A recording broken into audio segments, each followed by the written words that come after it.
चलिए, सुप्रभात और हरे कृष्ण आप सब भक्तों का आज के साप्ताहिक श्रीमद् भागवतम के सत्र में, और बहुत बहुत स्वागत आप सब भक्तों को।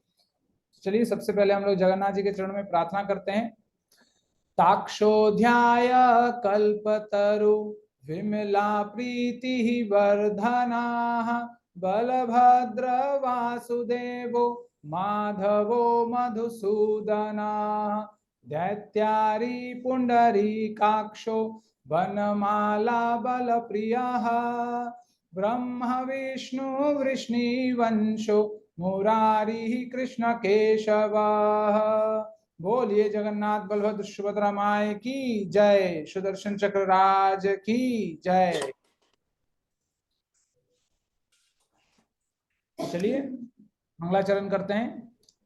सच्चिदानंद रूपाय विश्वतोपत्यादि हेतवे तापत्राय विनाशाय श्री कृष्णाय वयं नुमः।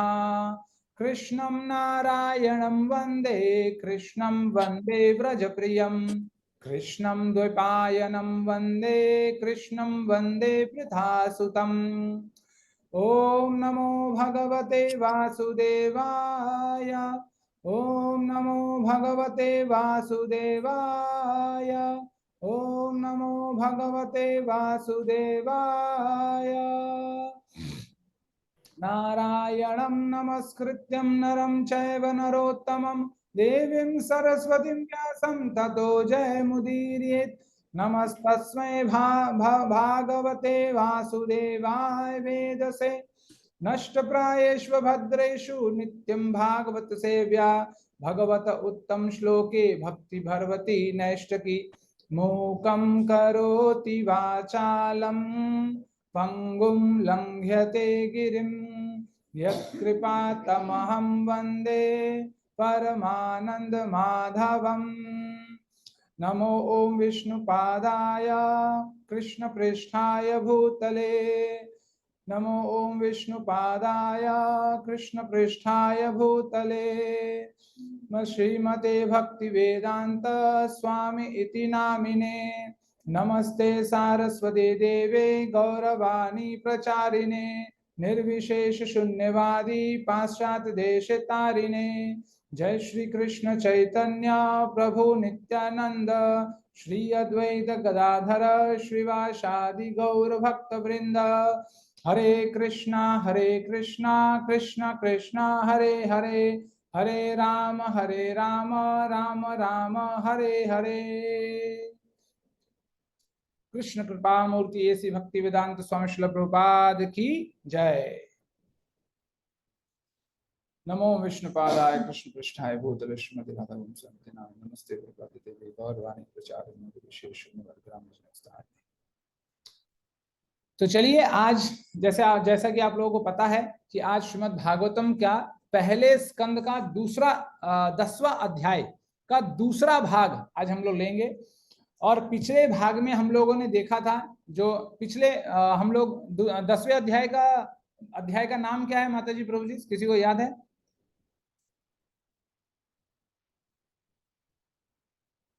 हरे कृष्णा। हरे कृष्णा प्रभु।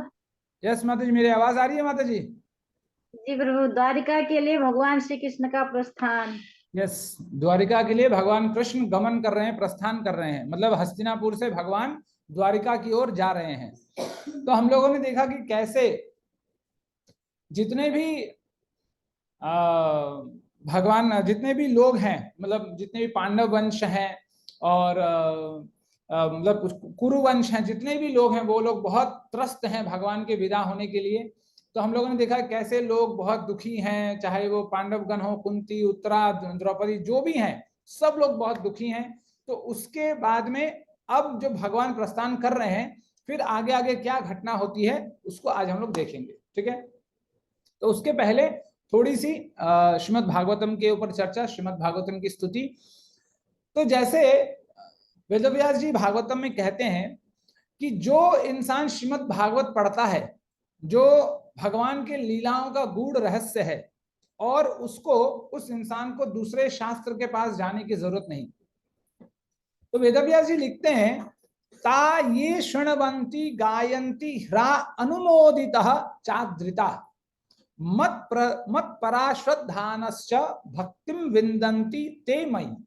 तो वेदव्यास जी बोलते हैं कि ये बात भगवान कृष्ण उद्धव जी को बताते हैं कि जो इंसान मेरे बारे में, मेरे लीलाओं को, मेरे गुणों को, मेरे कर्मों को, मेरे दिव्य जन्म के बारे में जो सुनता है, शृण्वन्ति पहले तो सिर्फ सुनता है, फिर गायन्ति मतलब भगवान की लीलाओं का कथा करता है, भगवान की लीलाओं का गान करता है, भगवान की लीलाओं का परस्पर आस्वादन करता है, वार्तालाप करता है, गाता है। तो शृण्वन्ति गायन्ति पहला है, पहले सुनता है फिर गाता है, फिर ह्रा अनुमोदितः, अनुमोदन करना का मतलब है कि मान लीजिए मैं किसी कारणवश सुन नहीं पा रहा हूं, लेकिन एक है कि दूसरा इंसान सुन रहा है, तो मैं उसे हताश नहीं करता हूं कि अरे ये सब क्या सुन रहे, सब बेकार है, समय खराब है, अपने जीवन के बारे में सोचो, अपने भौतिक करियर के बारे में सोचो, है ना। बहुत लोग उपदेश देते हैं हमारे समाज में। तो अनुमोदन का मतलब है कि आप उसको प्रेरणा दे रहे हैं कि ठीक है भाई, आप जो भी कर रहे हो वो अच्छा है। तो अनुमोदन का एक मतलब होता है ये। अनुमोदन का दूसरा मतलब होता है कि जब आप श्रवण भी कर रहे हैं, कीर्तन भी कर रहे हैं, गा रहे हैं, सुन रहे हैं, सब कुछ कर रहे हैं, साथ ही साथ आप भगवान के लीलाओं के, भगवान के कथाओं को, भगवान के दिव्य क्रियाकलापों को आप अपने जीवन में हम आत्मसात भी करते हैं, मतलब उसको साथ ही साथ उसका अनुसरण भी करते हैं कि जितना हो सके भगवान हमें क्या बता रहे हैं उसको हम अपने जीवन में इंप्लीमेंट, अमल करना प्रारंभ करते हैं, तो उसको कहते हैं आत्मसात। और चाहे आप शृण्वन्ति कीजिए, मतलब श्रवण कीजिए, गायन कीर्तन कीजिए या आत्मसात कीजिए, ये तीनों आप कुछ भी करें, लेकिन आपको करना कैसे है वेदव्यास जी फिर बताते हैं कि चाद्रिता, कि अच्छे से आदर पूर्वक, है ना, जबरदस्ती नहीं, कि फोर्सफुल नहीं, कि कोई बोल रहा है मतलब करना है बोल के करना है, नहीं तो पति डांटेंगे, पत्नी डांटेगी, लोग चिल्लाएंगे, समाज में क्या बोलेंगे, है ना। जैसे हम लोग, बहुत लोग हैं होते हैं जो एकादशी समाज में दिखाने के लिए करते हैं कि अरे यार बोलना पड़ता है समाज में कि करते हैं, मतलब मोहब्बत से नहीं, अपने दिल से नहीं करते हैं, मतलब समाज को दिखाने के लिए करते हैं कि समाज में, जैसे हम लोग बहुत बार कथा में भी जाते हैं तो इसलिए जाते हैं कि कल जब अपने महिला मंडली में बात उठे तो हम बोल सके कि नहीं नहीं हम भी 4 दिन गए थे, तो ये बात को पक्का करने के लिए जाते हैं, लेकिन भगवान की कथा सुनने नहीं जाते हैं। तो ऐसे नहीं, वेदव्यास जी बोलते हैं चाद्रिता ता ये शृण्वन्ति गायन्ति ह्रा अनुमोदितः चाद्रिता, कि जो भी आप करेंगे, जब आप आदर पूर्वक करेंगे ये सब काम, और फिर श्रद्धा पूर्वक भगवान को अर्पण, अपने आप को, अपने खुद का समर्पण जब हम करेंगे, मत परायण श्रद्धावानश्च, कि भगवान को, भगवान के लिए अपने आप का समर्पण, खुद का समर्पण कैसे होना चाहिए, श्रद्धा पूर्वक। वही फिर वही बात आ जाती है, जबरदस्ती वाली बात नहीं। तब जाकर भक्तिम विंदन्ति ते परम, जब हम ऐसा हम जीवन में करेंगे तब हमें कहीं जाकर भक्ति प्राप्त होगी। तो श्रीमद् भागवतम वो शास्त्र है जहां भगवान के दिव्य क्रियाकलापों और लीलाओं के बारे में वर्णन किया गया है, और भगवान कैसे अपने भक्तों के साथ आत्मसात करते हैं, कैसे लीला करते हैं, कैसे अपने भक्तों का संग करते हैं, कैसे अपने भक्तों के साथ प्रेम का आस्वादन करते हैं, इन सब चीजों के बारे में विशुद्ध रूप से इस श्रीमद् भागवतम में बताया गया है। तो इसीलिए श्रीमद् भागवतम में वेदव्यास लिखते हैं कि भगवान कहते हैं कि जो इंसान मत कथा वाचकम नित्यम, कि जो सदा मेरे कथा का गुणगान करता है, मत कथा श्रवणे रतम, और जो मेरी कथाओं को श्रवण करने में रम गया है, बस उसको, मतलब उसके कानों में मेरी कथाओं को छोड़कर दूसरा कुछ जाता ही नहीं, ऐसा इंसान जिसके मुख से मेरी कथाओं के अलावा दूसरा कुछ निकलता ही नहीं, मत कथा वाचकम नित्यम मत कथा श्रवणे रतम, और मत कथा प्रीत मनसः, कि मेरे कथाओं के अलावा उसके मन में और कुछ चलता ही नहीं, वो कुछ सोचता ही नहीं, ऐसा इंसान जो है, मतलब जो कुछ भगवान की कथाओं के अलावा जो कुछ बोलता नहीं, भगवान की कथाओं के अलावा यदि वो इंसान कुछ सुनता नहीं, और भगवान के अलावा वो कुछ सोचता नहीं, उसके मन में कुछ आता नहीं, ऐसे लोगों के बारे में भगवान कहते हैं नाहम तक्ष्यामि तम नरम, कि ऐसे लोगों को मैं कभी भी छोड़ता नहीं, त्याग नहीं करता। नाहम तक्ष्यामि, ऐसे लोगों का मैं कभी त्याग नहीं करता।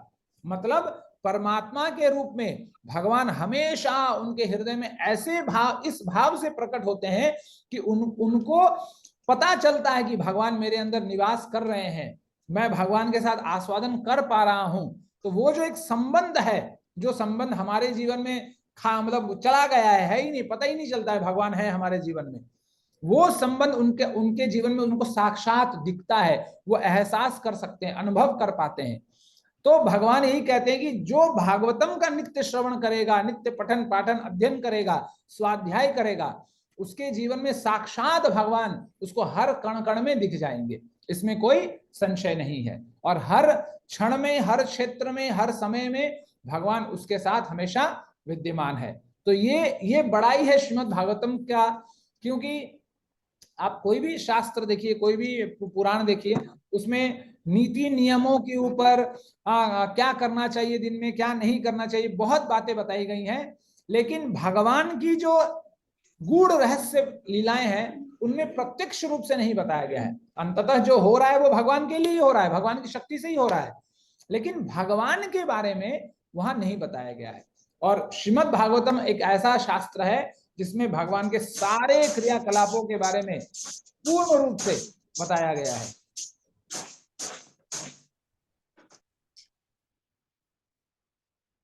ठीक है, तो चलिए आज हम लोग देखते हैं 10वें अध्याय का दूसरा भाग। पहले भाग में हम लोगों ने पहले श्लोक से 19वें श्लोक तक लिया था, और आज हम लोग बाद बाकी का सारे श्लोक 20वें श्लोक से 36वें श्लोक तक आज हम लोग लेंगे। ठीक है, तो जैसे मैंने कहा कि पहले भाग में हम लोगों ने देखा कि कैसे श्री कृष्ण द्वारिका गमन करते हैं, हस्तिनापुर छोड़कर द्वारिका जाते हैं, और अंत तक पिछले अध्याय में हम लोगों ने देखा था कि कैसे अंत में जब भगवान रथ पर चढ़ने ही वाले होते हैं तो अर्जुन सात्यकी आते हैं। और अर्जुन कैसे आते हैं, एक छतरी पकड़कर आते हैं जिसका जो हैंडल है, जिसका जो डंडा है, बड़े बहुमूल्य रत्नों से जटित है। तो जब भगवान हस्तिनापुर से द्वारिका की ओर गमन कर रहे हैं तो हस्तिनापुर के लोगों का भाव क्या है, तो जितने भी कुरुवंश हैं उनका भाव यही है कि बस अब भगवान चले जाएंगे और हम मृत्यु को प्राप्त होंगे, क्योंकि वो सिर्फ भगवान के लिए ही जी रहे थे। उनका जो प्रेम था, उनका जो एक आदान प्रदान था भगवान के साथ, वो सिर्फ इसलिए था कि भगवान ही हमारे प्राण हैं, और यदि भगवान चले जाएंगे तो फिर हम निष्प्राण हो जाएंगे, हमारे जीवन में प्राण का कोई लेश मात्र भी तत्व नहीं रह जाएगा। तो इसी भाव को आप देखेंगे गोपियों ने भी प्रस्तुत किया है। इसीलिए आप यदि गोपी गीत पढ़ेंगे तो पहले श्लोक में बताया गया कि गोपियां कहती हैं कि दयति दृश्यतां दिक्षुतावका त्वयि धृता स्वास्त्वां विचिन्वते, कि हे प्रभु, हमने अपने सांसों को भी धारण सिर्फ इसलिए कर रखा है क्योंकि आपके साथ हम मिल पा रहे हैं। यदि आप चले गए, ये श्लोक, ये वार्ता तब आती है जब भगवान रास मंडली से, रास लीला से गायब हो जाते हैं, वो चले जाते हैं, छुमंतर हो जाते हैं, तब अपने विरह में, प्रेम के विरह में गोपियां ये गाती हैं कि हे प्रभु, आप जो चले गए हैं लेकिन हमारा प्राण जो है वो आपके लिए ही टिका था, यदि आप चले गए हैं तो हमारा प्राण भी अब कुछ ही क्षणों में चला जाएगा। तो ये जो भाव है, यही भाव हस्तिनापुर के सारे लोगों में, चाहे वो कुंती महारानी हो, द्रौपदी, उत्तरा, 5 पांडव, जो भी है, सात्विकी व्यक्ति, जितने लोग हैं, सब भगवान पर एकटक निगाह से इसीलिए देख रहे थे कि ऐसा लगता था कि अब भगवान जाएंगे और हमारे प्राण भी चले जाएंगे, हम जिंदा मुर्दों की तरह हम अपना जीवन व्यतीत करेंगे। तो उस भाव में रहते रहते भगवान गमन करते हैं, और जब भगवान जाते रहते हैं, कुरुवंश की जो स्त्रियां होती हैं वो अपने छत पर चढ़कर भगवान के बारे में बहुत सारी वार्तालाप करती हैं, और उन वार्तालापों को के बारे में आज हम लोग थोड़ा सा चर्चा करने का प्रयास करेंगे। ठीक है, चलिए पढ़िए माता जी या प्रभु जी, कोई पढ़ना चाहते, कैलाश प्रभु पढ़ना चाहते हैं, पढ़िए।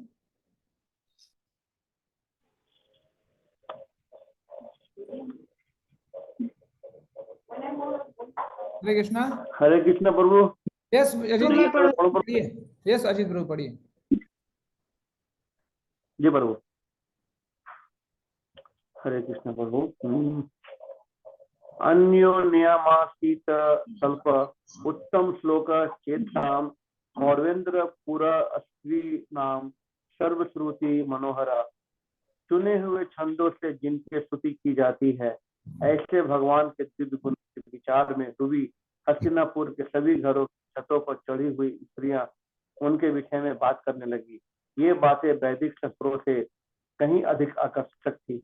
हरे कृष्ण प्रभु। हरे कृष्णा प्रभु, प्रणाम। तो देखिए यहाँ पर जो कुरुवंशियों की जो स्त्रियां होती हैं वो क्या कहती हैं, वो कहती हैं कि चुने हुए छंदों से जिनकी स्तुति की जाती है, ऐसे भगवान के दिव्य गुणों के विचार में डूबी हस्तिनापुर के सभी घरों की छतों पर चढ़ी हुई स्त्रियां उनके विषय में बातें करने लगी। ये बातें वैदिक शतोत्रों से कहीं अधिक आकर्षक है। तो इस पर प्रभुपाद लिखते हैं कि जितने भी शास्त्र हैं, जितने भी वेद हैं, जितने भी उपनिषद हैं, उन सबका निष्कर्ष यही है कि भगवान का यशोगान होना चाहिए।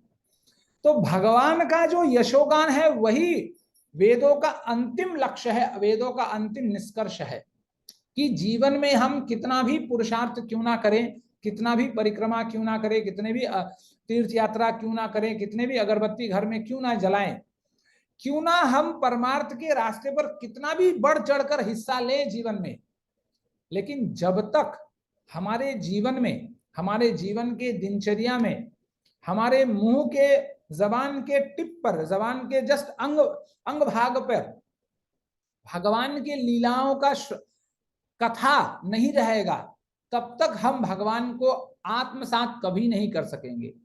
है ना, सोचिए वो एक समय जब हम अपने पति को खाना परोस रहे हैं और खाना परोसते परोसते भगवान के बारे में बोल रहे हैं कि अच्छा आप जानते हैं आज मैंने भागवतम में ऐसा पढ़ा, ऐसे भगवान ने ऐसे लीला की, ऐसे पुतना का वध किया, ऐसा अघासुर को मारा, ऐसा बकासुर को मारा।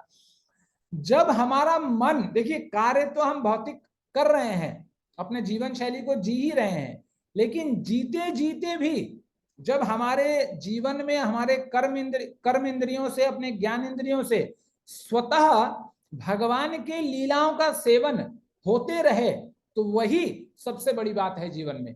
वही जीवन की अभीष्ट प्राप्ति है जो बहुत दुर्लभ जन्मों के बाद, अनंत जन्मों के बाद जो हमें अपने जीवन में प्राप्त होती है। लेकिन आप देखेंगे कि हम लोगों के साथ क्या होता है कि हम लोग जब करते करते थक जाते हैं, कथा सुनते सुनते, कथा होती है 1 घंटे की, 1 घंटे में हम 10 बार घड़ी की ओर ही देखते हैं कि कब समय होगा और कब छूटे, कब बलराम हॉल से कृष्ण हॉल जाएंगे और वहां जाके प्रसाद पाएंगे, क्योंकि बलराम हॉल में मजा नहीं आ रहा है। तो हमें ये पता होना चाहिए कि जब तक बलराम और कोई नहीं, वो स्वयं नित्यानंद प्रभु हैं। जब तक नित्यानंद प्रभु का कृपा नहीं होगी तब तक कृष्ण कृपा और कृष्ण भक्ति मिलना बड़ा मुश्किल है। तो यदि हम बलराम हॉल में बैठकर यही सोचेंगे कि कब 9 बजेगा और हम जल्दी से निकले और टोकन लेके कृष्ण हॉल जाकर पेट पूजा करें, तो वो सिर्फ एक भौतिक कार्यकलाप हो जाएगा, एक फॉर्मेलिटी हो जाएगी, वो एक औपचारिकता हो जाएगी कि हम अच्छा कथा सुन रहे हैं। लेकिन वो जो भगवान का जो प्रेम का आस्वादन है वो हम कभी भी नहीं कर पाएंगे। अब आपने यदि कभी चैतन्य चरितामृत की कथा सुनी होगी तो आप लोगों ने सुना होगा कि कैसे चैतन्य महाप्रभु जब श्रीवास आंगन में कीर्तन करते थे तो एक ही हरे कृष्ण महामंत्र के राग में, एक ही राग में 8 घंटे तक कीर्तन करते चले जाते थे बिना रुके, अनवरत भाव से। तब मतलब वो विरह की तड़प जो भगवान चैतन्य महाप्रभु में कृष्ण के प्रति था, क्या हमारे अंदर है? वो नहीं है। इसीलिए आप देखेंगे सहज भाव से हमारे अंदर से भगवान के लिए, भगवान का यशोगान, भगवान की स्तुति नहीं निकलती है। हमें करना पड़ता है, जबरदस्ती करनी पड़ती है अपने साथ कि यार करो, ऐसा बोलो, तब जाकर भगवान के साथ निकलती है। हमें याद करना पड़ता है, हमें छंदों को चुनना पड़ता है, अच्छा वो श्लोक बोले कि ये श्लोक बोले, हमें करना पड़ता है। लेकिन स्वतः भाव में कभी नहीं होता हमारे हमसे। क्यों? क्योंकि आज भी हमारे जीवन में वो रस नहीं है। और जब जब हमें भगवान के नाम जप में बोर लगता है, बड़ा बेकार सा लगता है कि अच्छा ये क्या, थक गए हैं, आधा घंटा 1 घंटा, हमें हर समय कुछ नया चाहिए, है ना, तब तब हमें सोचना चाहिए कि अभी दिल्ली बहुत दूर है और हम तो बस अभी भक्ति के मार्ग पर, वो जैसे बोलते हैं ना एलकेजी में, हमारा सिर्फ अभी एलकेजी में दाखिला हुआ है। पूरा कृष्ण कॉन्शियसनेस, कृष्ण भावनामृत जो कोर्स है वो बहुत आगे है, जो बहुत आगे है।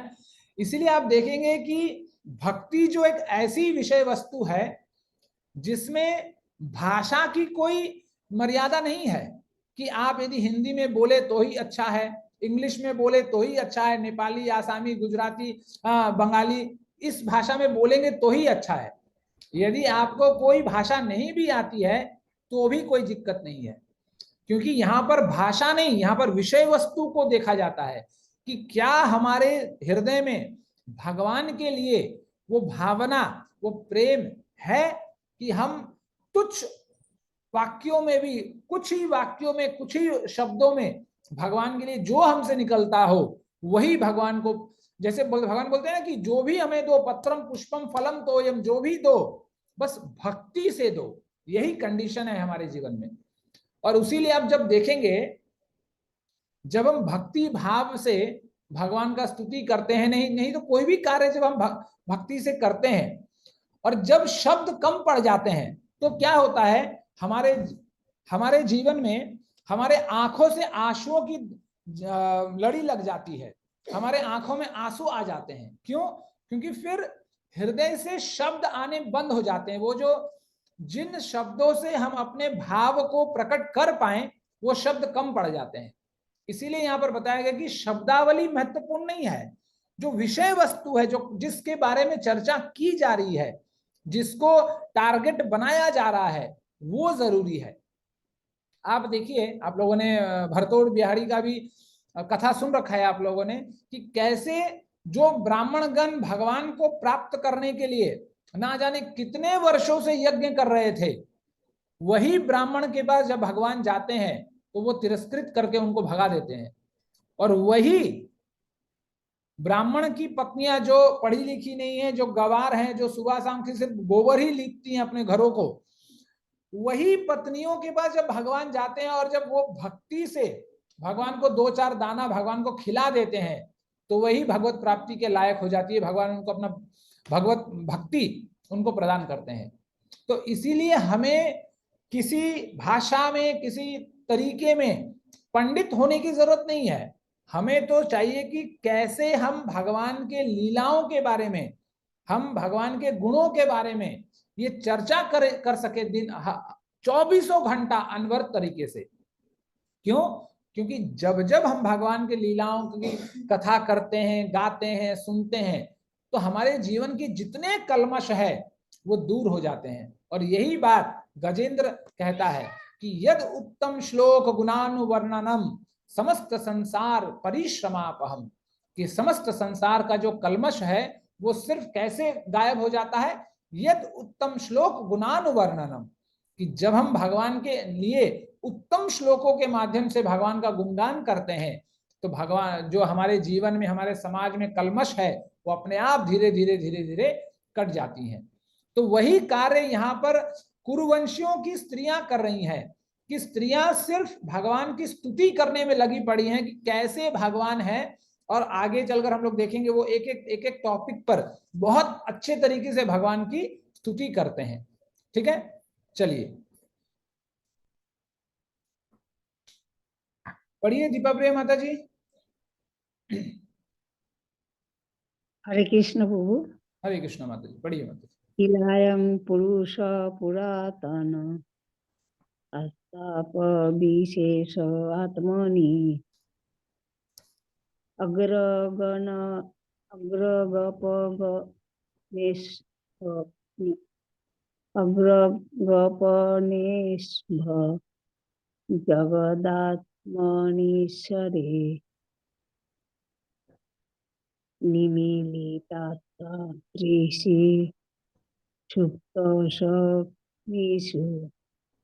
ये कहने लगे, जैसे हमें निश्चित रूप से शरण है, ये है वे जो आदि परमेश्वर है।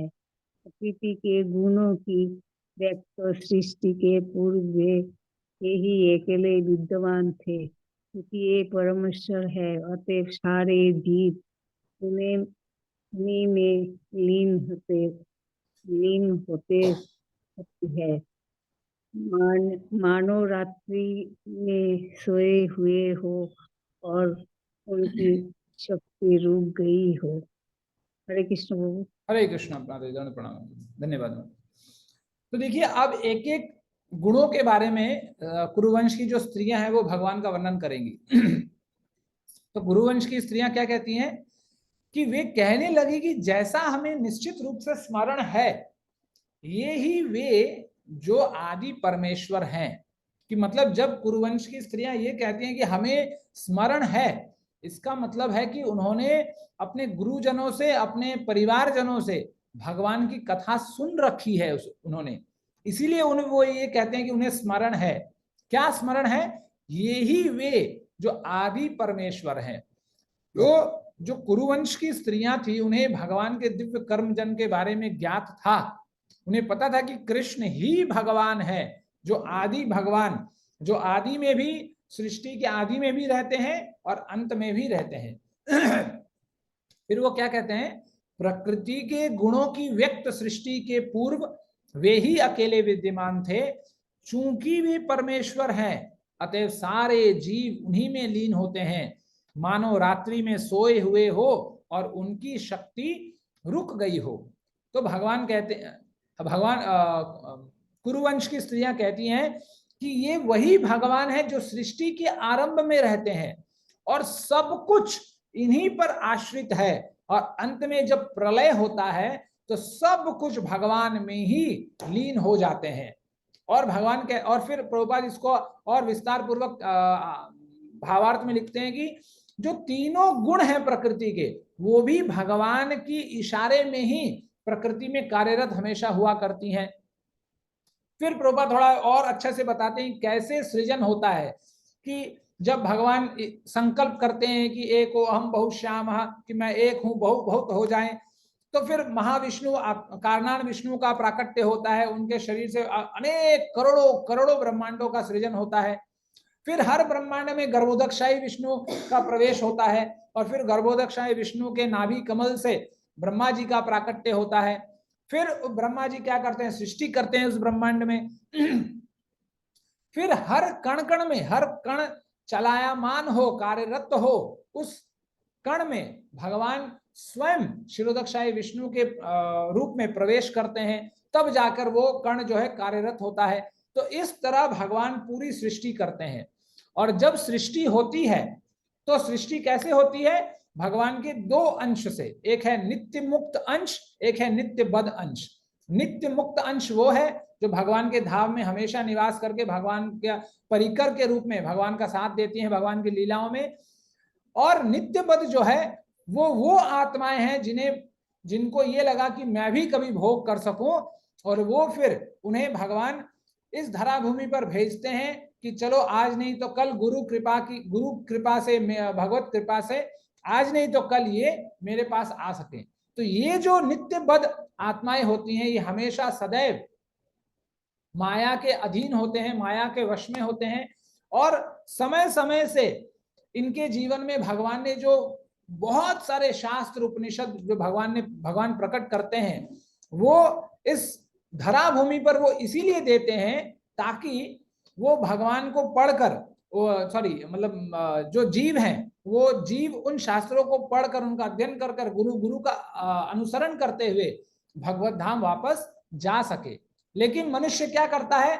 मनुष्य इस भौतिक जगत में आकर शारीरिक शरीर को धारण करके, शारीरिक रिश्तों को धारण करके इतने सारे प्लानिंग, इतने सारे योजनाएं बनाता है कि एक मकान ठोक लेंगे, एक दिल्ली में कर लेंगे, एक हरिद्वार में कर लेंगे, एक बैंगलोर में कर लेंगे। इतने सारे प्लानिंग करता है कि वो इन योजनाओं को बनाते बनाते बनाते एक तो पहले ही वो भूला हुआ है कि भगवान कृष्ण के साथ हमारा संबंध क्या है, और जब माया में और आसक्त हो जाता है कि उसे सुबह शाम यही पड़े रहता है कि हम अपने व्यापार को कैसे बढ़ाएं, कैसे आज 1 करोड़ का टर्नओवर है, कल 2 करोड़ का टर्नओवर कैसे होगा। जब इसी में अपना भाव रह जाता है तो वो जो बचा कुचा रहता है, जो शास्त्र भी, जैसे मैंने कहा कि भगवान हमारे उद्धार के लिए शास्त्र को प्रकट करते हैं, शास्त्र के माध्यम से, ताकि ज्ञान प्राप्त हो और फिर उसके माध्यम से हम भगवान की भक्ति कर सके। तो वो भी, उन शास्त्रों को भी हम नकार देते हैं और फिर हम सिर्फ अंधाधुंध इस माया जगत में दौड़ते भागते रहते हैं। हम सोचते हैं कि हम सब कुछ कर लेंगे, लेकिन अंततः होता वही है जो भगवान चाहेंगे, है ना। जैसे गोस्वामी जी कहते हैं कि राम किन्ह चाहि सोई होई करे अन्यथा अस नहीं कोई, कि भगवान राम जो चाहेंगे, भगवान कृष्ण जो चाहेंगे, भगवान कृष्ण ने जो विधाता विधि बना रखी है वैसे ही होने वाला है, उसको क्रॉस आप नहीं कर सकते। तो ये भाव बद्ध जीवों को समझना बड़ा मुश्किल हो जाता है। इसीलिए देखिएगा जो बद्ध है, जो माइक अवस्था में जड़े पड़े हैं, उनको यही लगता है कि मैं और करूं, और प्रयास और प्रयास और प्रयास। लेकिन भागवत इसका निषेध करता है। भागवत क्या कहती है कि हमें अपने जीवन को जीने के लिए जरूरत से ज्यादा प्रयास नहीं करना चाहिए। यदि वो प्रयास करता है, जैसे भगवान कहते हैं, भगवत गीता में भगवान कहते हैं 4 प्रकार के लोग जो भगवान की शरणागति नहीं लेते। पहला है मूढ़ इंसान, और प्रभुपाद अपने भावार्थ में लिखते हैं कि मूढ़ कौन है? हम जैसे लोग जो सुबह उठते के साथ अपने रोटी कपड़ा मकान की व्यवस्था करते करते कब दिन का रात आ जाता है हमें पता नहीं चलता, और हमारा पूरा का पूरा व्यवस्था सिर्फ रोटी कपड़ा मकान में ही रह जाता है, और फिर रोटी कपड़ा मकान के साथ ही हम कब्रिस्तान पहुंच जाते हैं। तो हमें मूढ़ नहीं बनना है। तो भगवान इसलिए यहाँ कहते हैं कि जितना जरूरत है उतना लो, और फिर हमें भगवान ने जो शास्त्र दिए हैं, भगवान स्वयं, जैसे बोला था कि भगवान ही स्वयं गुरु विग्रह के रूप में हमारे जीवन में आते हैं। जब हमें जीवन में सदगुरु की प्राप्ति होती है तो सदगुरु के दिखाए गए मार्ग से हमें शास्त्रों का अध्ययन करते हुए भगवान की ओर, भगवान की भक्ति के पथ की ओर हमें जीवन में बढ़ना चाहिए। और यही यहाँ पर कुरुवंश की स्त्रियां कह रही हैं कि कुरुवंश की स्त्रियों का पास जो ज्ञान था, जिसके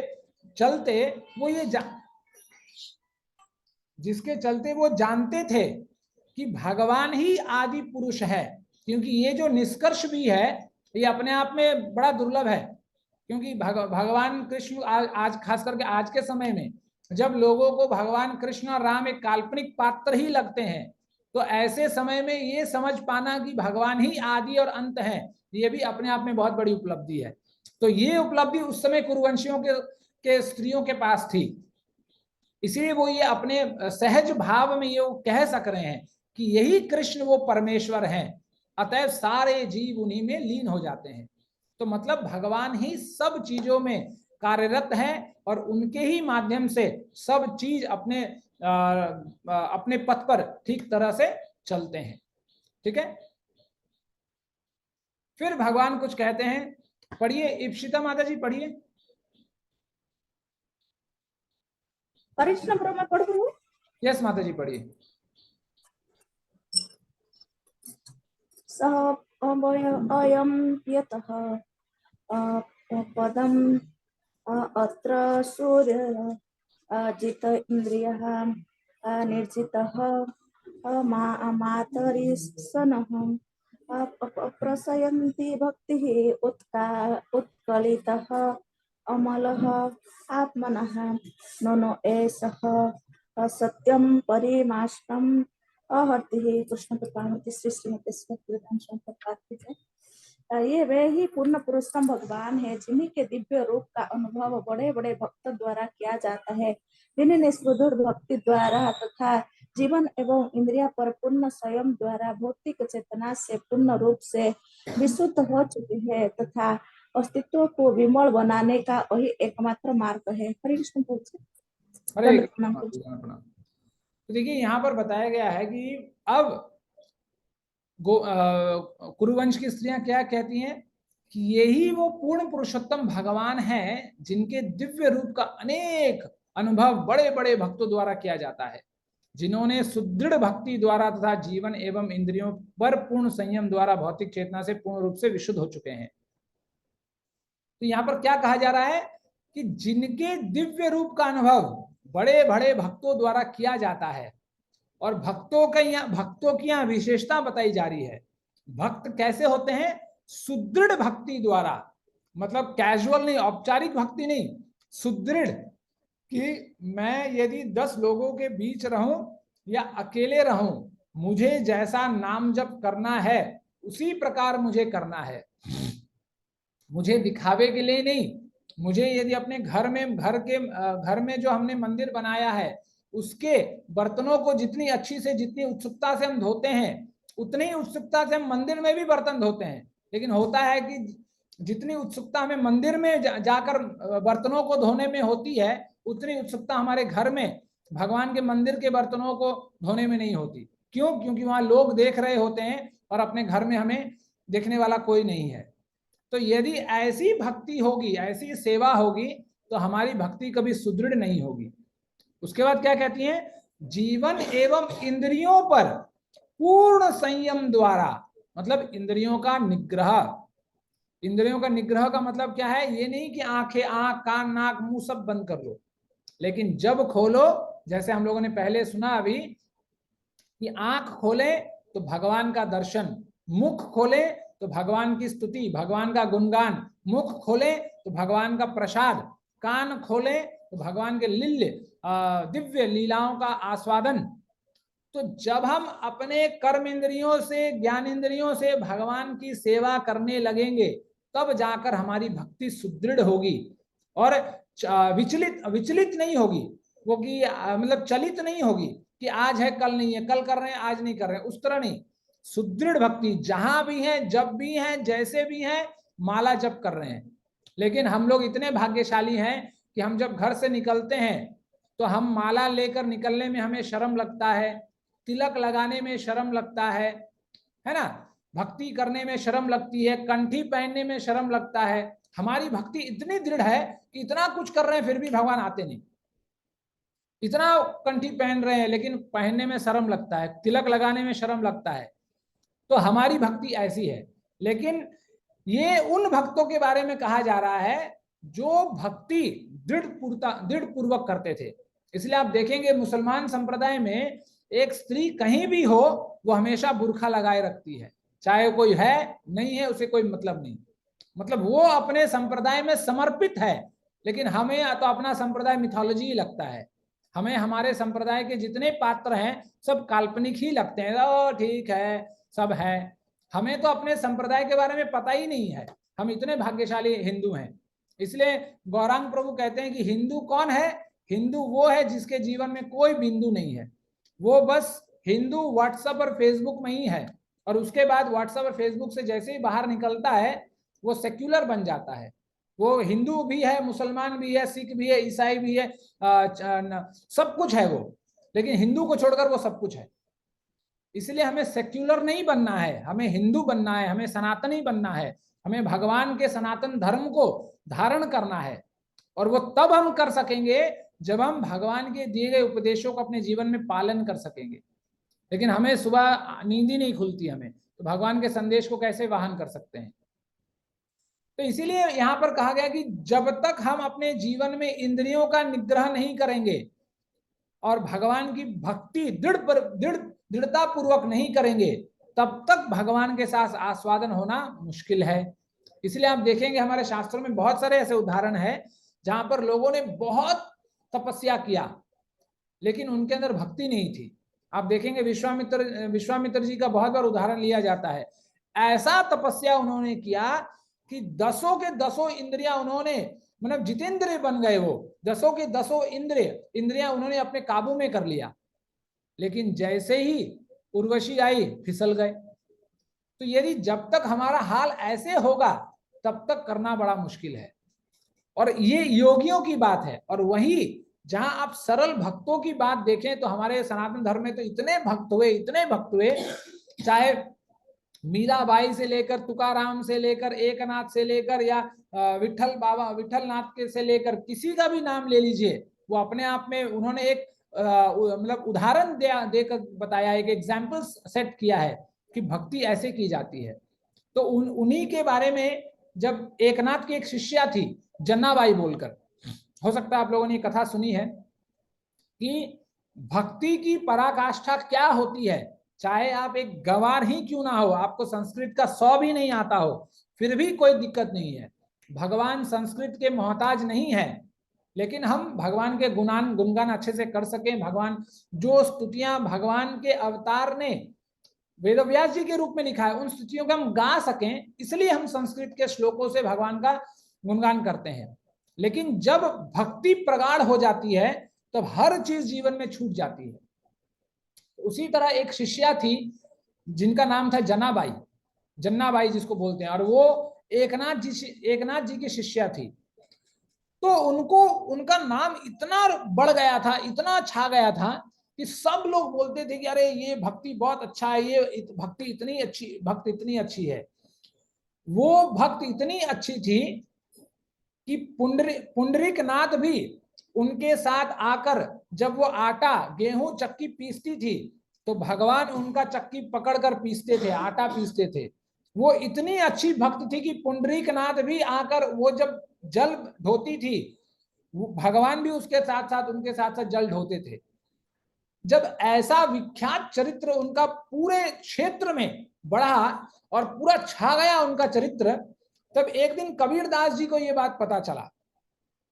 तो जब कबीरदास जी को पता चला तो कबीरदास जी उन दिनों काशी में रहते थे। अब उन दिनों तो फ्लाइट और एरोप्लेन और ट्रेन नहीं था कि पकड़ा और चला आया, तो वो किसी तरह रास्ते में चलते आते बैलगाड़ी पर आते करते करते वो पंढरपुर पहुंचे। तो जब वो पंढरपुर पहुंचे और पता लगाया कि अच्छा मैंने सुना है कि आपके गांव में एक बहुत बड़ी भक्त रहती है जिनका नाम जन्नाबाई है, तो उनका घर कहाँ है उन्होंने पूछा। तो उन्होंने बताया, लोगों ने बताया कि अच्छा ये घर है तो आप उधर जाइए उस गली में, तो उनका घर वहां मिल जाएगा। तो ऐसे ही पूछते पाछते भटकते भटकते वो कबीरदास जी वहां पहुंचे। तो जब वो पहुंचे तो उस घर में कोई नहीं था। तो उसके बगल वाले से उन्होंने पूछा कि अच्छा ये जन्नाबाई क्या यहाँ रहती है? तो उन्होंने बोला हाँ यहीं रहती है। तो वो कहाँ मिलेगी? तो नहीं हो सकता वो अभी गोबर लाने गई हो। तो बोला ठीक है हम इंतजार कर लेते हैं। तो जब वो इंतजार कर ही रहे थे तो उनके घर के पीछे एक आध घर छोड़कर उन्हें ऐसा लगा कि कुछ लोग शोर मचा रहे हैं ना, ऐसा लगा कि सुनकर कि कोई झगड़ा वगड़ा हो रहा है। तो ये सोचे कि अरे यार क्यों झगड़ा क्यों हो रहा है, चलो थोड़ा देखें क्यों हो रहा है। तो जब तक कबीरदास जी पहुंचते हैं तब देखते हैं कि दो स्त्रियां आपस में लड़ रही हैं। तो फिर बात ही बात में जब दोनों एक दूसरे का नाम ले लेकर झगड़ा कर रही थी, तब उन्हें पता चला कि उसमें से एक है जन्नाबाई। तब उन्हें बड़ा आश्चर्य हुआ कि अरे एक भक्त होकर इतना जोर जोर से चिल्ला रही है, चीख रही है, लड़ाई कर रही है और इनका नाम भक्ति में आता है, ऐसा कैसे? जब उन दोनों स्त्रियों के वार्तालाप से कबीरदास जी को यह पता चला कि झगड़ा क्यों हो रहा है, तो कंडों के लिए हो रहा है ना। आप समझते होंगे कंडे किसको कहते हैं, मतलब गोईठा जिसको बोलते हैं ना, चिपरी जिसको बोलते हैं। कोयला सॉरी माता जी, कोयला बोलते हैं। कोयला बोलते हैं नहीं प्रभु, शकुंतला माता जी छोना है रवेनी गायर गोबर से बनता है। सगनी काउडंग हाँ काउडंग गोबर से बनता है वो। आप देखिएगा काउडंग को गोबर कर प्लेट सा बनाते हैं और उसको फिर चूल्हे में इस्तेमाल करते हैं। प्रभु कंडे ही बोलते हैं उनको। हाँ कंडे बोलते हैं, मतलब नोएडा के तरफ एनसीआर में उसको चिपरी बोलते हैं। तो अलग अलग जगह में अलग अलग बोलते हैं। तो कबीरदास जी को पता चला कि अच्छा पूरा झगड़ा का जो मामला है, जो केंद्र है वो है कंडे, कि दोनों स्त्रियां इसलिए लड़ रही हैं कि वो कह रही है ये कंडे मेरे हैं, ये कंडे तुम्हारे हैं। अब कंडों को आप यदि देखें तो सब तो एक समान ही लगता है, उसमें तो अब कोई आईएसओ का ठप्पा तो रहता नहीं है कि अब पता चले कि किसका कौन है।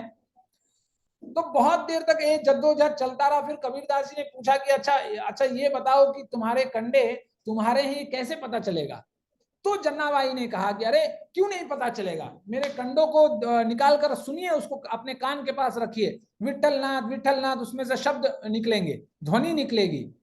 तो कबीरदास जी सुन के चौंक गए कि सही में। तो जब उन्होंने एक कंडा निकाला और जब वो अपने कान के पास ले गए तो जय विठल जय विठल जय विठल जय विठल करके ध्वनि निकलने लगी। और जब उन्होंने एक दूसरा कंडा निकाला जो उस दूसरे स्त्री ने बनाया था, जब उन्होंने अपने कान के पास रखा, कोई ध्वनि नहीं आ रही है। तो फिर कबीरदास जी को लगा कि हो सकता है कि मेरे कान बज रहे हो, तो फिर दूसरा और एक कंडा निकाला जो जन्नाबाई के द्वारा बनाई गई थी। जब दूसरे कान पर लगाया तो वो भी जय विठल जय विठल जय विठल बोलने लगा। जब ये ध्वनि आई तो कबीरदास जी वहां साष्टांग दंडवत होकर जन्नाबाई को प्रणाम करने लगे। तो ये होती है भक्ति की पराकाष्ठा, कि हमें कोई बड़ा बड़ा योजनाएं, बड़ा बड़ा मंदिर वंदिर बनाने की जरूरत नहीं। बनाते हैं, अच्छी बात है, लेकिन भक्ति किसी के ये मोहताज नहीं है। भक्ति घर में हम ऐसा, और ऐसे अनंत अनंत कथाएं हैं जहां पर भगवान ने अपने भक्त के लिए भगवान तो बंदी भी बन जाते हैं। ऐसी कथा आती है भक्तों की कथा में कि भगवान, अब इसलिए भगवान कहते हैं कि अहम भक्त पराधीनः, कि मैं भक्तों के पराधीन हूं, अधीन हूं मैं। इसीलिए हमें जीवन में, और ये भागवत मतलब पूर्ण रूप से हमें ये दिखाता है कि हमें भक्ति कैसे करनी चाहिए। चाहे आप गजेंद्र के रूप में ले लिए, गोपियों के रूप में ले, अम्बरीश महाराज के रूप में ले, बलि महाराज के रूप में ले, हम किसी के रूप में भी लें, लेकिन भागवत हमें सिखाती है कि भक्ति कैसे करना चाहिए। और जब हम भक्तों की चरित्र को पढ़ते, लिखते, सुनते हैं तो वो भक्ति हमारे अंदर और प्रगाढ़ होती है कि कैसे भक्ति करना चाहिए जीवन में। तो वही यहाँ पर भगवान कुरुवंशियों की स्त्रियां कह रही हैं कि भगवान का जो वर्चस्व है वो कैसे बताया जाता है, भक्तों के माध्यम से बताया जाता है। और फिर वो कहते हैं कि आप यदि अंतिम लाइन देखिए, तथा अस्तित्व को विमल बनाने का यही एकमात्र मार्ग है, कि जब हम भगवान की भक्ति विशुद्ध रूप से करते हैं तो यही एकमात्र तरीका है जिससे हम अपने आप को पवित्र और शुद्ध कर सकें। क्योंकि हम यदि किसी भौतिक चीजों को लेकर हम यदि सोचेंगे कि हम इससे हम अपने आप को पवित्र कर सकते हैं, ठीक कर सकते हैं, तो आज के समय में ऐसा कोई चीज नहीं है मार्केट में, इस पूरे दुनिया में, जो अपने आप में पवित्र है। कुछ भी नहीं है, सिर्फ हरिनाम को छोड़कर। इसीलिए बोला जाता है कि जब मौका मिले तब, जैसे चैतन्य महाप्रभु कहते हैं, खाइते शुइते जथा तथा नाम लया, देश काले नियम नाही सर्व सिद्धि होया, कि नाम जप में कोई नीति नियम नहीं। यदि बैठकर नहीं कर पाते तो सोकर जपो, सोकर नहीं जप पाते जग कर करो, लेकिन जैसे करना है वैसे करो, लेकिन नाम जप करो, क्योंकि नाम जप से ही हमारा उद्धार होने वाला है और भगवान के भक्ति के पथ पर हम आगे और बढ़ सकेंगे। ठीक है। फिर जो कुरुवंश की स्त्रियां होती हैं, फिर वो उल्लेख करती हैं कि कैसे जो 12 महाजन हैं, ब्रह्मा जी से लेकर नारद मुनि, कुमारगण, जनक महाराज, आपके भीष्म पितामह, ये सब लोग, यमराज भी, सब लोग जो हैं भगवान की स्तुतियां करते हैं। भगवान की भक्ति इन लोगों ने की है और ये लोग बताते हैं कि भगवान की भक्ति हमें कैसे करना है। लेकिन ये दुर्भाग्य है कि फिर भी कुछ लोगों को भगवान का निराकार स्वरूप ही दिखता है, भगवान का लाइट ही दिखता है, भगवान का सह स्वरूप नहीं दिखता है। लेकिन भगवान के शरीर से जो दिव्य प्रतिबिंब निकलता है, जो दिव्य छाया, जो प्रकाश निकलता है, वो प्रकाश ही लोगों को दिखता है, लेकिन भगवान की दिव्य लीलाओं का, भगवान के दिव्य स्वरूप को नहीं दिखता। क्यों नहीं दिखता? क्योंकि हम अपने शास्त्रों का अध्ययन नहीं करते। जो शास्त्र जो हमारे जीवन में दिया गया, गीता, भागवत, रामायण जो दिए गए हैं, इनका अध्ययन हम कभी नहीं करते जीवन में। आप देखिए, एक 5 साल 10 साल का बच्चा को मुस्लिम समाज से निकालिए, वो देखिएगा वो अपना पूरा कुरान पढ़ चुका है। लेकिन हमें 5 साल में क्या 50 साल हो जाता है, तभी हम भगवत गीता का 18 अध्याय पढ़ भी नहीं पाते हैं। तो ये दुर्भाग्य है हमारे हिंदू समाज का। तो इसीलिए ये ऐसा व्यवस्था बनाइए अपने जीवन में कि पहले तो खुद हम समझे, शास्त्रों को समझे, पढ़ें, समझाएं, और फिर अपने बच्चों को भी, अपने पूरे परिवार में ये भक्ति का एक जो वातावरण है वो बहे, उस तरह से हम अपने जीवन को व्यवस्थित करें। इसलिए जैसे मैं कहता हूं कि व्यवस्था होती नहीं, आपको बनानी पड़ती है। किसी के जीवन में 1 दिन में, किसी के जीवन में 1 साल में, किसी के जीवन में 10 साल में। लेकिन जब आप दृढ़ संकल्प होकर कि नहीं हमें भक्ति करनी है, हो सकता है कि किन्हीं कारणों से आज आप नहीं कर पा रहे हैं, लेकिन धीरे धीरे धीरे जब आप नीति नियमों का पालन करेंगे तब आप देखेंगे धीरे धीरे भगवान भी आपकी सहायता करेंगे ताकि हम भगवान की भक्ति कर सकें। फिर आगे चलकर कुरुवंश की स्त्रियां ये भी कहती हैं कि यही वो भगवान है जो समय समय पर आते हैं और अधर्मियों का नाश करते हैं और धर्म की स्थापना करते हैं। तो जैसे आपने भगवत गीता में भी सुना है, भगवान कहते हैं कि यदा यदा ही धर्मस्य ग्लानिर्भवति भारत अभ्युत्थानम अधर्मस्य तदात्मानं सृजाम्यहम् परित्राणाय साधूनां विनाशाय च दुष्कृतां धर्म संस्थापनार्थाय संभवामि युगे युगे। और यही बात भागवत भी कहती है, यदा यदा ही धर्मस्य क्षयो वृद्धश्च पाप्मनः तदा तु भगवान ईशः आत्मानं सृजते हरि। और ऐसे बारंबार बहुत सारे शास्त्रों में ऐसे कहे गए हैं कि जब जब धर्म की गलानी होती है, अधर्म बढ़ता है, तो भगवान आते हैं और अधर्मियों का नाश करते हैं, भक्तों का संग करते हैं। जैसे भागवत कहती है कि भगवान क्यों आते हैं, तो अनुग्रहाय भक्तानाम, कि भक्तों के ऊपर अनुग्रह करने के लिए आते हैं। और फिर जाते जाते अधर्मियों का नाश करते करते, जैसे होता है ना बहती गंगा में हाथ धोना, तो उस तरह हाथ धोते हुए 2-4 लोगों का, जैसे हिरण्यकशिपु हो गया, कंस हो गया, जो भी हो गए, ये सब राक्षसों का वध करते हुए अपनी लीला समेट लेते हैं। तो इसीलिए भगवान हमेशा आते हैं और धर्म की स्थापना करते हैं। इसीलिए आप देखेंगे कि जब जब अधर्म बढ़ता है तब तब कोई, और जैसे ये कलयुग में भी कहा गया कि जब ओम रूपी जो हम यज्ञ में देते, आहुति देते हैं कि ओम नारायणाय स्वाहा, तो इस तरह जब हवन करना बंद हो जाएगा, मंदिर तो टूट ही जाएंगे, तब तक छोड़ दीजिए, ये तो अंतिम बात है कि जब हवन भी होना बंद जाएगा, जब ओंकार की ध्वनि प्रकट होना बंद हो जाएगा, उस स्तर पे भगवान आएंगे और सब मलेच्छों का गर्दन काटेंगे और फिर दोबारा भगवान धर्म का स्थापना करेंगे। ठीक है। फिर जो स्त्रियां होती है वो कहती हैं कि ये जो यदुवंश है ये कितना भाग्यशाली है कि जिस वंश में साक्षात भगवान ही प्रकट हुए, उनसे बढ़कर उनका वर्चस्व क्या हो सकता है इस वंश का, है ना। जैसे आप देखिए किसी एक वंश में, किसी एक परिवार में, भगवान को तो छोड़िए, किसी एक वंश में यदि कोई भक्त बन जाता है तो उसके समाज में उस पूरे वंश का विख्यात हो जाता है, वो पूरा वंश, अरे देखो इसके घर में ऐसा एक भागवत जन्म हुआ। तो उस वंश के बारे में कहना ही क्या, जिस वंश में स्वयं भगवान प्रकट होते हैं। और इसीलिए आप देखेंगे जब भगवान जिस वंश में प्रकट होते हैं, वो कहीं भी किसी भी स्तर पे रहे क्यों ना रहे, वो स्वर्ग से भी मतलब बड़ा वर्चस्व प्राप्त करता है। और यही बात गोपियां भी कहती हैं। गोपियां कहती हैं, पहला ही आप यदि गोपी गीत का श्लोक देखेंगे तो गोपियां कहती हैं कि जयति ते अधिकम जन्मना व्रज श्रयत इंदिरा शाश्वतत्र ही।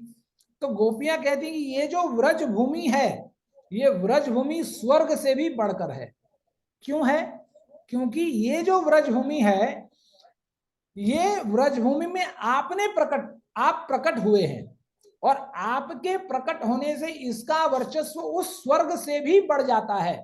जो स्वर्ग हो सकता है कि जिसके बारे में हम लोग बहुत कुछ जानते हैं, बहुत कुछ सुनते हैं, लेकिन उस स्वर्ग से भी इसका वर्चस्व बढ़ जाता है।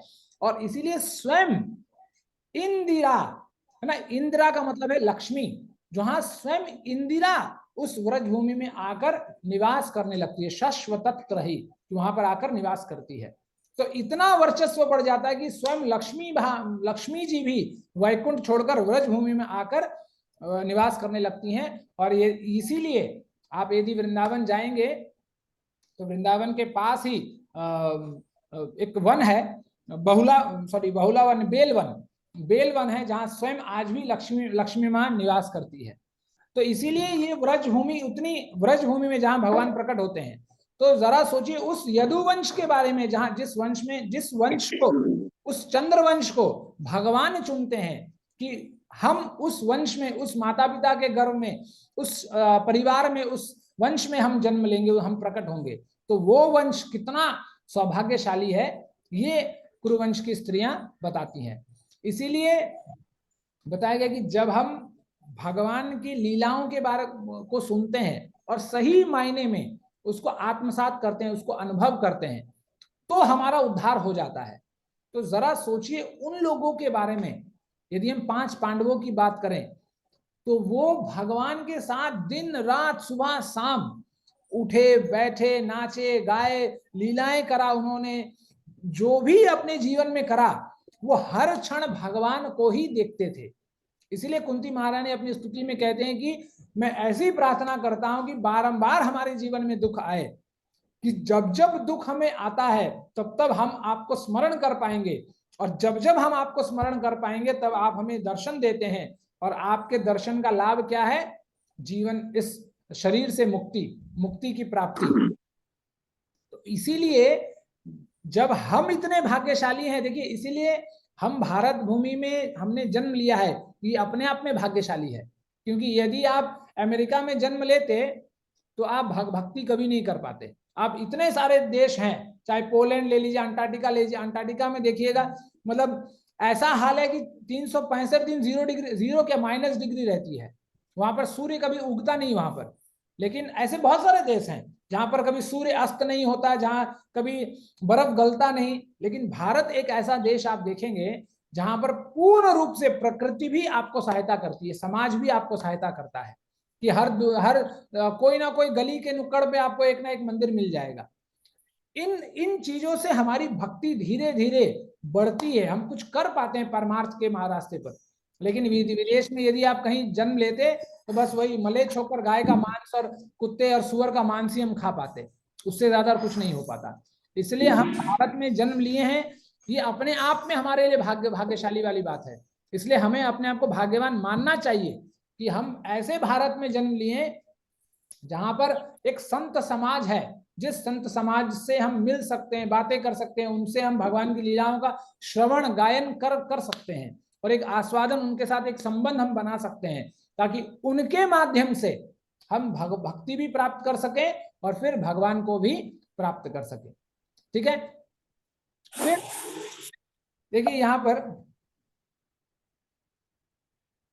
फिर यहां बताया गया कि द्वारिका नगरी स्वर्ग के वैभव से बढ़कर है, परम अद्भुत, जो धारित्री की कीर्ति का लोहा मनवाते हैं। तो यहाँ पर बताया गया है कि जो द्वारिका नगरी थी, जो भगवान का निवास स्थान था, वो स्वर्ग से भी बढ़कर था। अब यदि स्वर्ग में जाएंगे तो बहु प्रकार के उनका जो जीवन जीने का जो स्टाइल है, उनका जो समय है, जो काल है, उनका अलग है, जीवन जीने का स्टाइल अलग है, सब कुछ अलग है। और उनका मतलब स्वर्ग में जाने, देखिए आप यदि लौकिक भाषा में हम लोग बात करें जब, तो लोग हमेशा यही कहते हैं ये करेंगे तो स्वर्ग जाएंगे, ये करेंगे तो स्वर्ग जाएंगे। लेकिन द्वारिका एक ऐसी नगरी थी जहां पर भगवान ने स्वर्ग से भी बढ़कर वर्चस्व, मतलब स्वर्ग में हो सकते हैं भोग करने की सामग्रियां हो, लेकिन द्वारिका नगरी को भगवान ने ऐसा बसाया था कि वो स्वर्ग से भी बढ़कर लगे। इसीलिए यदि हमारा जन्म किसी धाम के आसपास या धाम में हो रहा है, वो तो सोने पे सुहागा हुआ। जैसे मान लीजिए मथुरा हो गया, वृंदावन हो गया, मायापुर हो गया, द्वारिका हो गई, जगन्नाथपुरी हो गया।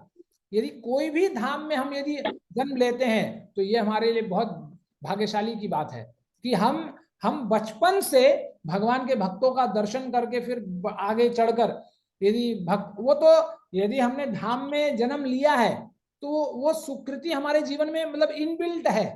हम बड़े होते के साथ हम भक्ति कर सकते हैं, जो बहुत लोगों को नहीं मिल पाता। भारत में रहकर ही जो लोग बैंगलोर, दिल्ली शहर में रहते हैं, वो ये सब नहीं कर पाते, वो ये सब। इसीलिए भगवान के धाम का इतना महत्व है, और इसीलिए हमें भगवान के धाम में जाकर कभी कभी जो भी हो निवास करना चाहिए। क्यों?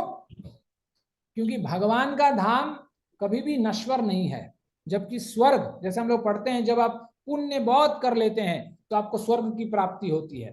लेकिन शिने पुण्य मर्त्यलोकम विशंति, कि एक बार पुण्य क्षीण हो गया तो सब खत्म है, वो फिर आपको धरती में, आप धरती पे आना होगा, पुनरपि जननम पुनरपि मरणम का चक्कर चलना होगा, जन्म मृत्यु जरा व्याधि के चक्कर से चलना पड़ेगा, फिर जाकर वहीं कुछ आगे काम बनेगा। लेकिन धरा भगवान का धाम नश्वर है। और इसी तरह बोला गया सिर्फ स्वर्ग के बारे में नहीं, आप यदि ब्रह्मलोक से चले जाएंगे तो ब्रह्मलोक से भी आ ब्रह्मा भुवना लोका पुनरा आवर्तिनो अर्जुन, कि ब्रह्मलोक में भी जाकर आपको वापस आना होगा। इसीलिए हमें जो लक्ष्य करना है वो भगवत धाम जाने का ही लक्ष्य करना है, और दूसरा किसी भी प्रकार का लक्ष्य हमें नहीं करना है। ठीक है, चलिए। तो यहां बताया गया है कि भगवान कृष्ण की रानियां उनके साथ हैं, वे सब प्यारे हैं। तो अब वो उनके रानियों के भाग्य के बारे में बात करती हैं कि अच्छा ये बताओ कि ये जो उनकी रानियां हैं, रुक्मणी, सत्यभामा, ये जितने भी 16,108 रानियां हैं वो कितनी भाग्यशाली हैं। उन्होंने ना जाने कितना वर्चस्व है जीवन का, उन्होंने कितनी तपस्या की कि उनको भगवान का संग मिला, मतलब पर्सनल अटैचमेंट, पर्सनल इंटरेक्शन, भगवान की पत्नी होने का सौभाग्य उन्हें मिला। तो वो बताती हैं कि उन्होंने कितना, मतलब कितना तपस्या उन्होंने किया होगा जीवन में कि उनके बारे में हम कह भी नहीं सकते, चर्चा भी नहीं कर सकते। फिर आगे चलकर वो एक एक गिनाने लगती हैं कि कैसे, जैसे रुक्मणी की यदि बात करें तो रुक्मणी का स्वयंवर होने वाला था, रुक्मणी के जो भाई था रुक्मी, वो शिशुपाल से शादी करवाने वाला था, लेकिन भगवान जैसे गीदड़ के समूह में शेर घुसता है और अपने भाग्य को लेकर निकल जाता है, उसी तरह भगवान पूरे राजसभा में भगवान आते हैं और रुक्मणी माँ को लेकर चले जाते हैं। उसी तरह वो जामवती की बात करती हैं कि कैसे जामवती जब जामवान से युद्ध होता है और भगवान जामवान को 2-4 फाइट मारते हैं और फिर वो थोड़ा ठंडा होते हैं जामवंत जी, फिर वो कहते हैं कि ये मणि भी लीजिए और मेरे पुत्री का हाथ जामवती को भी लीजिए। और फिर वो कहते हैं कि कैसे भौमासुर के यहाँ जो 16,100 रानियां को उसने पकड़ रखा था, भौमासुर का वो वध करते हैं और 16,100 रानियों को अपनाते हैं, उनसे विवाह करते हैं और उनके साथ उनको रखते हैं। और अंत में भगवान हर स्त्री के साथ, अपने हर स्त्री के साथ वो हमेशा वो विद्यमान रहे, हमेशा उनको खुश रखा। इसलिए जैसे मेरे गुरु महाराज भी कहते हैं कि हर पति का ये कर्तव्य है कि अपने पत्नी को संतुष्ट और खुश रखें, कि चाहे वो कपड़ा लत्ता से हो, गहने हो, जेवर हो, जो भी हो, हर तरीके से, हर पदार्थ से अपने पत्नी को खुश रखना चाहिए। तो गुरु महाराज बोलते हैं क्योंकि स्त्रियों में थोड़ा पदार्थों के प्रति आकर्षण होता है ताकि वो अपना गृहस्थी, अपना घर चला सके। तो पतियों का ये जिम्मेदारी है कि हर तरह से जिससे पत्नियां संतुष्ट हो, खुश हो, तो उनको वो सब प्रदान पत्नियों को करना चाहिए। फिर भगवान आगे जब चलते हैं तो ये स्तुतियां कुरुवंशियों के स्त्रियों से चलती रहती हैं। तो जब चलते चलते अंत में भगवान एक मुस्कान, एक जैसे बोलते हैं ना अठन्नी मुस्कान, चवन्नी मुस्कान, भगवान मुस्कुराते हैं, दिव्य मुस्कुराहट से भगवान उन कुरुवंशियों को देखते हैं और उनकी मुस्कान को देखकर, उनकी निगाहों को देखकर विहाल हो जाती हैं ये जो भी सारे स्त्रियां जो रहती हैं। और फिर अंत में भगवान प्रस्थान करते हैं और प्रस्थान करने के बाद उनके साथ साथ युधिष्ठिर महाराज पूरी चतुरंगिनी सेना भगवान के साथ भेजते हैं। तो कभी कभी ये जब बात हम पढ़ते हैं तो हमारे मन में ये बात आती है कि अरे भगवान जा रहे हैं तो भगवान के साथ चतुरंगिनी सेना का जरूरत क्या है। लेकिन जैसे देखिए, इसलिए भगवान का एक नाम है अच्युत, कि भगवान अपने कभी भी अपने किरदार से कभी नहीं दिखते, कभी नहीं वो गिरते, वो परफेक्ट रोल अदा करते हैं हमेशा। तो जैसे कि युधिष्ठिर महाराज भगवान से बड़े थे उम्र में और भगवान हमेशा बड़े भैया करके उन्हें पुकारते थे, और वो एक राज्य के राजा थे। तो राज्य के राजा का नियम जो उनका कहा गया वाक्य है, उनको किसी को भी नहीं काटना चाहिए, क्योंकि वो राजा ने जो कहा वही सही है। तो जब राजा ने डिसाइड किया कि आपके साथ चतुरंगिनी सेना जाएगी, तो इसलिए भगवान के साथ पूरी चतुरंगिनी सेना जाती है। इसीलिए बोला गया कि जब हम एक किरदार अदा करें अपने समाज में, तो सिर्फ अपने कर्तव्य की ओर देखें कि हमें क्या करना है। जब हम अपना कर्तव्य कर देते हैं, उसके बाद धीरे धीरे धीरे अपने आप को वहां से हटा लेना चाहिए। तो इस तरह जब चतुरंगिनी सेना भगवान के साथ आगे चलती है तो फिर जैसे व्यवहार में होता है, और मुझे लगता है कि वहीं से ये व्यवहार चला आ रहा है कि बहुत लोग भगवान के रथ के साथ बहुत दूर तक जाते हैं, और उसके बाद जब भगवान थोड़ा दूर चले जाते हैं तो फिर भगवान सबको लौटाते हैं। जैसे हमारे घर में भी होता है कि जब मान लीजिए हमारे घर में कोई आता है और जब वो जाने वाला होता है तो हम लोग क्या करते हैं, अपार्टमेंट से नीचे उतर के उनके साथ रोड तक आते हैं, जब तक कि वो अपने गाड़ी में बैठे और अपने गाड़ी से ना चले जाएं।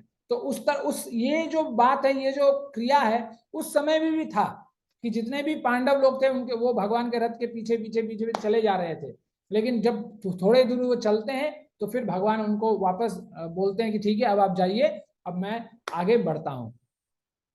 तो फिर सूत गोस्वामी सौनकादि ऋषियों से कहते हैं कि फिर भगवान अनेक प्रांतों को क्रॉस करते हुए, अनेक जंगल जहाड़ों, अनेक देश विदेशों को क्रॉस करते हुए द्वारिका पहुंचते हैं, और द्वारिका पहुंचकर अब भगवान द्वारिका में प्रस्थान करते हैं, जिसके बारे में अगले अध्याय में दिया गया है। ठीक है, तो यहाँ अंत में सूत गोस्वामी भगवान से कहते हैं कि सौनकादि ऋषियों से कहते हैं कि भगवान जो भी कार्य करते हैं वो समाज को सीख प्रदान करने के लिए, समाज को सिखाने के लिए, समाज को उपदेश देने के लिए करते हैं। और भगवान का किरदार, जैसे मैंने कहा कि भगवान परफेक्ट किरदार निभाते हैं। भगवान ऐसे नहीं करते कि सिर्फ उपदेश देते हैं, है ना। जैसे हमारे समाज में आप देखेंगे कुछ लोग सिर्फ उपदेश देते हैं लेकिन खुद आचरण नहीं करते। कि जैसे गोस्वामी जी कहते हैं कि पर उपदेश कुशल बहु तेरे, जे आचरहि ते निज ना घनेरे। कि दूसरों को उपदेश देने वाले लोग बहुत मिलेंगे आपको समाज में, लेकिन खुद आचरण नहीं करते जीवन में। तो भगवान ऐसे नहीं थे, भगवान कहते भी हैं और करके भी दिखाते हैं। इसीलिए सूत गोस्वामी कहते हैं कि हमें भी भगवान का अनुसरण करना चाहिए, लेकिन फिर वो ये भी बात कहते हैं लेकिन हमें भगवान का अनुकरण नहीं करना चाहिए, है ना। जैसे आपको महाभारत में एक कैरेक्टर मिलेगा जिसका नाम है पौंड्रक। वो भगवान का अनुकरण करने लगा था। वो झूठ मूठ अपना एक दूसरे 2 हाथों में एक शंकर चक्र लिए घुमा रहता था और वो अपने आप को वासुदेव कहलाता था। तो हमें जीवन में भगवान का अनुकरण नहीं करना है, हमें भगवान का अनुसरण करना है। भगवान ने जो उपदेश दिए हैं, जो दर्शन भगवान ने दिया है, उसको निचोड़कर गुरु के अनुगत्य में रहकर उसको पढ़ना है, लिखना है, समझना है, और फिर धीरे धीरे करके उसको अपने जीवन में अमल भी करना है। ठीक है, तो इसी के साथ आज हम इस सत्र को यहाँ विराम देते हैं। यदि आपके पास श्रीमद् भागवतम नहीं है, तो जैसे बहुत सारे नए लोग जुड़े हैं, तो नए लोगों के पास यदि भागवतम नहीं है तो आप भागवतम का सेट खरीद सकते हैं, और फिर भागवतम को एक एक श्लोक अच्छे से धीरे धीरे करके आप उसका आस्वादन भी कर सकते हैं। ठीक है प्रभु जी, माता जी, तो यहाँ पर आज का सत्र यहाँ विराम होता है।